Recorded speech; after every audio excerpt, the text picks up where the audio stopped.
Hello everyone, I'm here with Cal from Students of the Game. We're here to talk about OWCS, all the patch changes, the bracket changes, and before we get into all of that, there was even more chaos we want to look at before, because everyone maybe knows about the roster mania that happened in NA on the day for LFO and all the M80 drama, but you had a little bit of getting your band together and a bit of pre-roster mania drama that was overshadowed. So can you talk to me a little bit about how did Students of the Game come together? Well, we had a team before with me. We had we had a tank player that I don't think I'm gonna name that played Winston. It was really good. And then we had Cowman, and we had Top Dragon, PG, me, and Opener, which honestly is pretty stacked. Especially if we had that main tank, would have probably became top three pretty easily. But a couple things fell through with Top Dragon Opener. They they decided we had talks with like orgs, but they kind of just didn't respond, and then one of them did, and then sent us the contract of death, is what we called it. Where it was like 50% of the prize pool for like money I can get panhandling, and we were like, yeah, maybe we shouldn't sign this. And then because we didn't get an org, Top Dragon left, and then PG left with him, and then Opener was like, yeah, like we don't really have a coach, so I don't think this is gonna work out. Not once was I asked to get a coach, but that's besides the point. And then we kind of just blew up. And then I snaked my way into the bench players of LFO that being infected in PG. And whenabouts was like how long before roster lock are we talking? Um, maybe like an hour, maybe an hour and a half. I was like, everybody get in voice chat now. Like, I need to know if you guys have offers. Like, I need to know absolutely everything. I need to know if like there's any chance of you leaving. But ultimately, then happy with the group you assembled and the final team. Oh, more than happy. Looking at some of these other teams that came apart and stuff, more than happy with the players I got. There's no player I'd replace. So how has it been? How well have a team sort of gelling and learning to play with each other, sort of after coming together a little bit last minute? Honestly, really good. I think we all kind of have like the same, I guess, not attitude, but same personalities, I guess. They mesh really well. We're like, all of us are like just, I guess we're goofy. We all just like to have fun. But like at the end of the day, like we're there to win and not really waste our time. So there's like, we troll sometimes, but like it'll be like for like a map and then we'll just get straight back to work, which is nice. But nobody really gets mad at it either. And I that's kind of a pet peeve of mine is when like five people are trolling and at the end of the map somebody that was trolling gets mad. And so I'm glad that doesn't really happen. But we kind of just mesh together because we're all kind of, I guess, the same people in a way, which is really nice because it makes it really easy to learn stuff together. And if I'm not mistaken, you don't have a coach at the moment, right? So you're all sort of self policing, self vodding. Well, we have a coach, but they're not really on our team. They kind of just come to help out. And I don't know Okay. if they're on a team, and I don't know if they're like contract or something, so Oh, I'd rather not say who it is. Yeah, I'm we'll not try trying not to to get get. them in Yeah, trouble. we'll try not to get anyone in trouble. So, on a lot of teams, they sometimes just have like one guy who maybe becomes like the shot caller or the main caller of all the fight plans. Is that the same in your team, or is it a bit more of a shared responsibility? It's kind of like usually it's just infected for most fights, and then like some people will call their alts here and there, but like nobody else really does this but me. But like if I have a plan and like I want to do it, I'll just tell everybody to stop talking and just listen. Because like I won't lie, like I don't really get tilted too much. But if I say one fight plan in an entire series and they don't listen to me, I get a little That'll set angry you about off, it. yeah. And then outside of the tactical things, do you have someone who sort of, I guess, works as, I don't know what you'd call it exactly, but like an emotional leader, or if like a map's gone badly or you've had a bad defense, who sort of like refocuses everyone and gets everyone back together? I kind of just flame everybody. I won't lie. And I guess that kind Get of him gets back us in all back line. in focus. Yeah. I tell them that this might be their last block on the roster if they keep performing like that and kind of whip them all back into shape. But it's kind of just it's all jokes. We just know like after a little bit of trolling, like we're not really going anywhere. We're kind of just wasting a couple hours of our day. So we just kind of take a little bio, stand up, like get back into it, stop eating during a scrim, which some of my teammates Has do a lot. happened. Yeah. Has happened. Yeah. I don't remember a time where it hasn't happened. And then what does your, because obviously maybe people look at some of like the Torontos of North America and we'll see them like triple blocking quite often and obviously having that freedom to dedicate their sort of whole day to the game. How does it work in your team with obviously not the same amount of financial support and you're sort of all having to sort of live your own lives as well on top of this? I won't lie, like 4 out of 5 of us just kind of low key live online, so like it doesn't really matter too much. But Scissors does go to school and stuff, so he gets busy, so he can only like double block most of the time. We haven't had a triple block yet. He's finals on the day of our Oh, match, oh so really? yeah, and the times overlap, so he's got to rush through that to play. He's got to end 30 minutes early in his final for his most important class. Is that for the first game? Yep, on Thursday. A lot of pressure then. I wanted to Mm, also ask about PGE because I guess he's probably I don't know, the most famous person on your team almost, or getting a lot of yeah. attention on the stream, and obviously a lot of attention, especially like on the fact that he's really good at aiming. So I think if you look at North America, the sort of hit scans that come to mind are obviously like Merit, Seeker, maybe you put Chopper sort of in that category as well. How good do you think, because PGE is I guess a bit newer compared to some of these, how good is he? Is he in? Would you put him alongside no sort of free players, or just how good is he? Honestly, I think a lot of the hit scans in NA are like I feel like that's one of the weakest roles. Personally, I think Flex DPS the strongest, but I think all the hit scans are kind of like all near each other. Like you don't really notice a difference. But I think I'd put PG like around them. But like I don't understand why these people in his chat and like on Twitter are like saying he's like the GOAT. Cause like I won't lie, like that guy just gets carried every time. Well, it's one of the benefits of being famous, right? You get you Yeah. get a lot of fan support no matter what happens. Everybody in his chat hates me. They despise me because I call him bad. So then we should probably. You actually had a pretty straightforward run out of groups, so you didn't have to deal with having to have like the Mauga patch come in then play immediately. But how was adapting to the Mauga patch when he got buffed for you and the team? Oh, absolutely loved it. I don't think we lost to Scrim the entire time. I like I'm not trying to air out anybody's business, but like there was a lot of teams that people would say would be easily top three that like I won't even lie, like I was talking about off rolling during the Scrim. Like that's how like dominant it was. But sadly, Blizzard decides to not tell anybody and change the patch, and now we're a little confused on what's next. If it's retiring or boycotting the match, not even showing up, we're not quite sure. But yeah, because I think it's fair to say nobody saw this coming really, and then they do it again with within 48 hours to the match. So no notice. What's the feeling then? Were you mid scrim when this happened? I know some teams were like playing when it happened. No, I won't lie. It was I we had a scrim at 3 and it got canceled, so I went back to sleep and I woke up and I saw pings in the OWCS server and I always know that that's not good. Yeah. And I look and it's like, "Hey, like we've decided to revert the changes." I was like, "Oh great. Sick. That's absolutely lovely. I'm glad that they decided to do that as a company."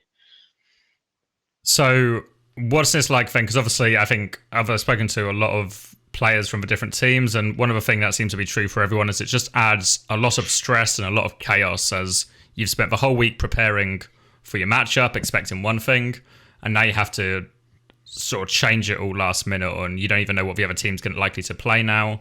So how has it been trying to figure that out with such little time? I don't know. The way I think about it is like if Blizzard's idea of like changing the patch was to get more viewership and like make it not as like a stale meta, I think like really missed the target because like now they're making teams change up everything they've been doing and making it like no team is gonna play as good as they would in the upcoming like on like the Thursday, maybe the Friday matches because of the patch. And I think a lot of teams are just thinking like I'm pretty sure most teams tried out Mauga and was like, okay, maybe this doesn't work, maybe it's placebo, like maybe nothing's changed. But then you have to think about like, oh, did I lose this fight because the comp sucks? Or did I lose it because their comp's better? And then you play their comp, and then the next scrim you play their comp, and then the next team plays a different comp and you lose, and then you're in the same thing. We're like, oh, did we just troll or is that comp better? And it's like a never-ending cycle of, is this really better than this? I think as well, what can actually happen sometimes if you're changing the patch all the time and you give all these teams, you know, like you were obviously lucky enough to skip it, but for some of these split teams, they've been playing one patch, they get 4 days notice, they got to play the Mauga patch, then they get 2 days notice for the next game, and they've sort of played a completely different patch 3 games in a row in the same tournament. And actually, if you make everyone change everything last minute, you almost get less variety a lot of the time because people don't have time to figure things out or do anything, and it actually can almost work against what they're trying to aim for. The teams that have to play like the more games are just kind of just playing catch up the entire time, and I feel like that is another reason why there's like so many 3-0s in the group stages. Well, yeah, you just end up if you've got really limited time and you just find yourself losing to a comp one day. I think a lot of teams and a lot of players, the instinct is like, oh, we just need to start playing this. We got a match in 2 days, in 1 day. We just if we can't beat this, we have to play it, right? Because what if we play against it and we can't beat it in the match? And then you're just against a team that's been playing it for the past 2 weeks and they know everything, and it's kind of impossible to catch up, especially when like my team, we don't really have a coach. We don't really have any output of help. So it kind of sucks. So then would you say, I guess, the feeling I'm getting from you is this Reaver of all the changes is probably like a nerf to your team overall in terms of how strong you were feeling? I'm not trying to mistake confidence with ego, but I think that we would have had a very, very good chance to come top 3. Like I was very set on that. If this was meta, we will be top 3. And now we're thinking like we have to rush to change stuff to get that confidence back, because we're kind of like in a weird position where we're thinking, can we really do it now? Like stuff like that. Well, I guess as well, especially at least when it was the Mauga patch, you sort of knew, okay, it's probably going to be a Mauga mirror for like 90% of our games on 90% of our maps. We can put a lot of focus on that. Whereas now you have to think, well, what are Toronto going to play? What are M80 going to play? What are Luminosity going to play? And then we need a comp to either work against all these things, or we need a different comp for all of these things. And it's just impossible, right? Even if you had 8 blocks in a day to really figure that all out. So then, saying all that, you obviously have M80 in your first game. How do you feel about that series now? They're Koreans on ping. It should be fun. You think you've got them? Yeah. I think if they weren't on ping, it'd be a lot harder matchup, but from what the whispers are saying is that they can't really decide on what to play. And watching their matches back, it looks like they really struggled against, I guess, weaker teams. And I think that we're good enough to notice when to do stuff against teams that don't really understand, I guess, the current like patch that's right now and the patch that was before. And so I think if we just adapt, we'll probably be fine. And then looking a bit further ahead in the bracket, then obviously you've also been experienced as well as changing patch. We've changed the bracket as well to really keep everyone on their toes in terms of who they're playing or what they're playing against. You've now ended up on the opposite side of a bracket from Toronto. Are you actually happier with this side of a bracket than the other one? Well, I'm playing both sides with Blizzard. I love this part. I love that they did that. I don't like the patch, but I'm fine with the bracket change. I'm fine with that. Yeah, that's what I've been talking to everyone. The overwhelming it sort of depends if it benefits you or not. Exactly how you react to the news. looking But in the OWCS chat and see a bunch of people being like, "Yeah, good job," and then just like there's like two teams being like, "Seriously, like this is what we're doing." so it means if everything goes as you think it will against M80, you'll probably end up against Luminosity then in the sort of upper semis. How do you feel about how you stack up versus them right now? Honestly, I've absolutely no clue. We haven't scrimmed them. Oh, okay. I haven't really been watching it all. Who do they play in their first game? Shikigami. Oh, okay, so there's no chance we're not playing them. But It'd be a pretty big shock, I think. Yeah. yeah, but I think kind of my rule of thumb is just look at our players and then look at theirs and just like match everybody up, and I think that we're stronger in a couple different ways. So it should be fun. I think the M80 match is going to be harder. And then if we think sort of big picture of the whole tournament, I guess a lot of people maybe have of like the North American region is that Toronto are kind of like the top dog, the hardest team to reach. Would you echo that statement that they're like the favourite, or are they like even out of reach just because they've got, you know, the best imports, they've got everyone at a facility, they've got all these advantages? Are they a reachable team? No, absolutely. We scrimmed them today or yesterday. Absolutely not. If we beat them, like for us to beat them, like Merit, someone, RuPaul, they all have to have sick days. Can't even be in the lobby, and still it's gonna be a dogfight somehow. the 2v5 dogfight. Yeah, I think maybe next stage if our team stays together, which we're not sure if we are or not. But I think next stage we would have a better shot if the metas are in our favor. But as of right now, I think that's kind of just an unreachable goal. So if I was to ask you as well, obviously you go into every game trying to win and thinking you have a chance, but what would success look like outside of, obviously, in an ideal world you just win the whole thing, right, and everyone's happy, but what's the sort of minimum, or what are you aiming for? You would look back at the tournament and go, actually, I'm happy with that result. I think we did well. Honestly, where we're at right now is pretty nice, but of course I'd want to go further. What I'm kind of looking for, and I think what the rest of the team is kind of looking for, is just a top 3 finish, so we can have more organizations, I guess, looking at us. Because playing for free is so demoralizing.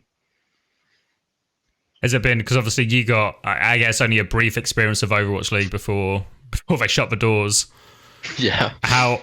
What's the transition like going from somewhere like there where you have like all the luxuries that come with that in terms of facility, big coaching staff, a little bit looked after, a bit better in terms of patches and everything, to then this experience in OWCS? Honestly, it's not really different because I had a lot of problems on Glads, like everybody else on Glads did, that I wasn't paid until 2 months after the season ended. Oh. They screwed up my visa twice, so I never was in person. My entire team was depressed, so nothing's really changed. You kind of arrived at a bad time for the... Yeah. Yeah. You missed the glory years. I love everybody on the team, but emotions were really low. I was kind of stuck playing with a player or two that I didn't really want to play with on the team, I guess, in a way. That I felt like we could have been stronger and made whatever we were trying to make. I don't even know the tournament that we were trying to make it into, but I feel like we could have done good with different parts of the vehicle, I guess. I didn't even get coached by one of the coaches. One of my coaches was trying to coach me. It wasn't even his meta. And it was kind of just every cog in the machine was screwed up, so no real difference. Well, if my OWL experience wasn't really OWL. I don't even have a jersey. Really? Yeah, no jersey. I guess the guard were kind of like done by the time you arrived. Yeah. So you arrived at like an empty office, dust on the shelves. They posted the server when it was rumored that they were leaving, and like leaked on like Dextero and everything. Like, we have no plans to leave. Blah blah blah blah blah. Like a week later, yeah, I think we're out, guys. Yeah. So I guess in some ways, at least, then better environment now, a situation you're happy in, and think you can do something a little bit more with. Yeah, I gotta play with Kevster though. I like that. That was fun. He's a very great guy. I like that guy. I got to play with a lot of players that I've looked up to for a very long time. Like I used to be a Lucio one trick, and I used to watch a lot of Funny Astros. So that was really nice to play on a team with him, even though like he's kind of bad. I don't know. We did get to see a glimpse of your Lucio at the World Cup, so I don't know if Astro is too worried. My Lucio got too much hate. It was not like I was like, it wasn't like I was like, Danny, please put me on Lucio, please. I need this Lucio map. I really think I can do better than my Lucio player on the team. It was more of like I can play it, but like I'm not gonna really be doing anything. Yeah. It's like surely we can just play like Babs-In, right, with our double flex support. Well, yeah. Well, you certainly. I like playing Lucio. Well, you certainly tricked him. I don't think anyone saw that coming. Yeah, that was honestly one of the reasons too. We were trying to mind game with me being in and seeing what you guys would pick. Didn't really work out. I had lead in my boots on Lucio. So maybe I know your answer to this already, but last one. If you can't say your own team, who's the most likely team to win this tournament? Toronto. Just Toronto. Not easy. Yeah. You could interview 1,000 people and they'd all say the same thing. Yeah. Anybody that wouldn't say Toronto is probably, if you ask the question, if like you can't say your own team and it was like someone or something. Yeah. That's the only way they don't say Toronto. No? All right then. Thank you very much, Cal. I do appreciate your time, and best of luck to you and everyone on the weekend. Thank you.